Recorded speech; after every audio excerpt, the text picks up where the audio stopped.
নমস্কার, আজকে আমি বানাবো আমলকির মিষ্টি আচার। এর জন্য আমি আমলকি নিয়ে নিয়েছি। আমলকিগুলো ধুয়ে নিয়েছি। এখানে 500 আমলকি আছে, তো আমলকিগুলো ধুয়ে পরিষ্কার করে নিয়ে নিয়েছি।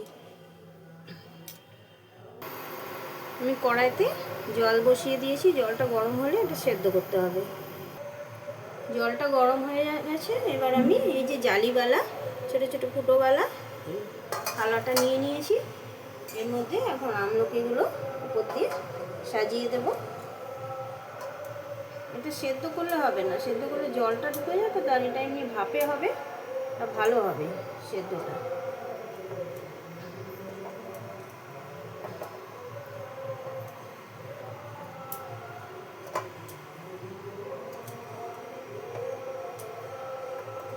এভাবে আমি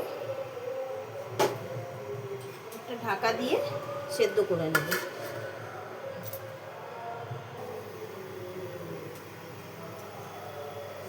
এটা আমার সেদ্ধ হয়ে এসছে। দেখুন সেদ্ধ হয়ে গেছে,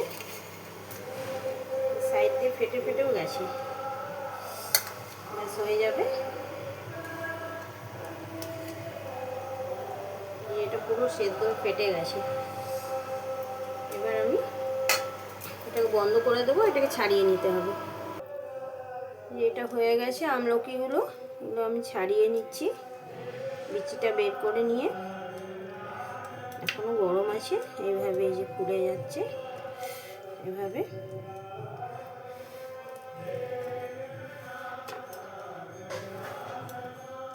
এভাবে সব ছাড়িয়ে নিতে হবে আমলকিগুলো।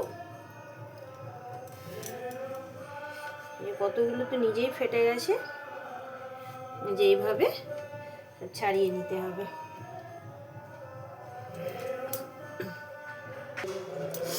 এই যে আমার আমলকিগুলো সব ছাড়ানো হয়ে গেছে, এই যে পিস পিস করে।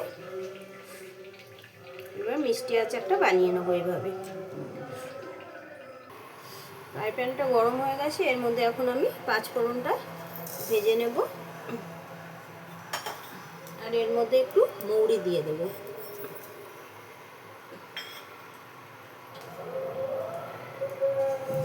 ভালো মতো শুকনো খোলায় ভেজে মিক্সিতে, মিহি পেস্ট করব না, একটু দানা দানা থাকবে, ওইভাবে মিক্সিতে গুঁড়িয়ে নেব।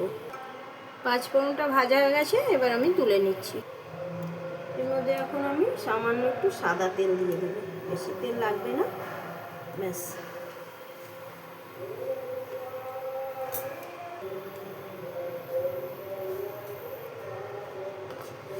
এর মধ্যে আমি একটু মৌরি দিয়ে দেবো, বেশ খানিকটা 5 ফোড়ন দিয়ে দেবো, এই এতটা মতো 5 ফোড়ন আর মৌরি একসাথে ভেজে নেব।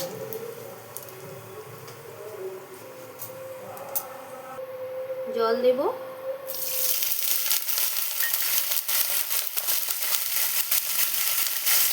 তার মধ্যে গুড় দেবো, আখের গুড়।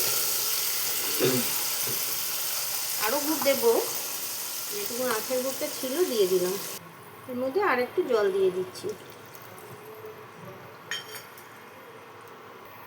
এবার এর মধ্যে গুড়ের যে গুঁড়োটা, জ্যাগরি পাউডার, ওটা দিয়ে দিচ্ছি। এই আখের গুড়টা ওইটুকুনি ছিল, দিয়ে দিলাম।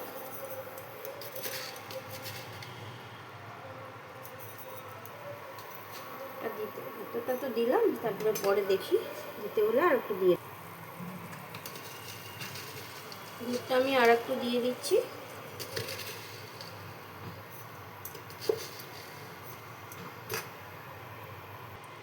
দুধটা ফুটে গেছে, এবার আমি এর মধ্যে কালো নুন দেব, এতটা বিট নুন যেটা, সেটা দিচ্ছি।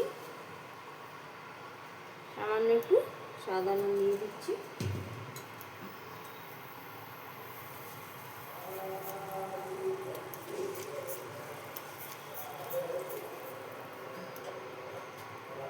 এবার এর মধ্যে আমলাগুলো দিয়ে দেবো।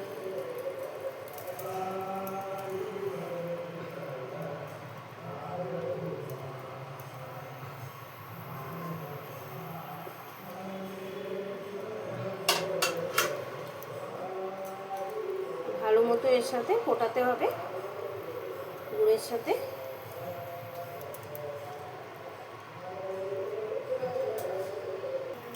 এটার মধ্যে সামান্য একটু চিলি ফ্লেক্স দিয়ে দেবো, চাইলে লঙ্কার গুঁড়ো দিতে পারে, লাল লঙ্কার গুঁড়ো, আর দেবো গোলমরিচের গুঁড়ো।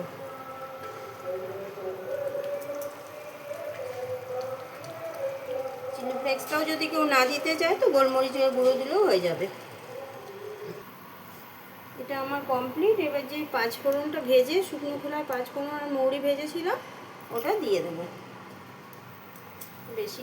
বেশি করেই দেবো একটু, কারণ পাঁচফোড়নের গন্ধ তো খুব ভালো লাগে। এটা পুরো কমপ্লিট। আর এটা বানিয়ে রাখলে সারা বছর একটু একটু করে খাওয়া যায়, খেতে খুবই ভালো লাগে। আর আমলকির যে গুণ, এটা তো সবাই জানে,